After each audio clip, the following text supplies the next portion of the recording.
Hello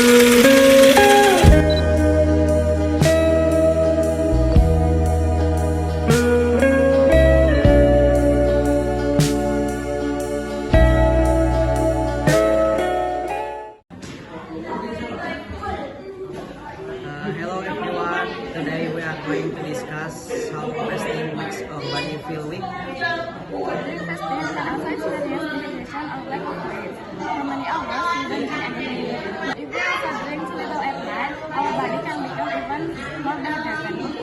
After several hours of this can make us weak, sick, have bad, and experience mood change easily.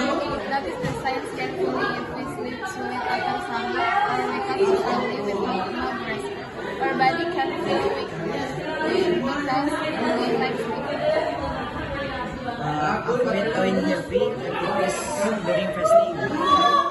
It can make our body more exhausted. Our body feels weak because it lacks energy, but it's not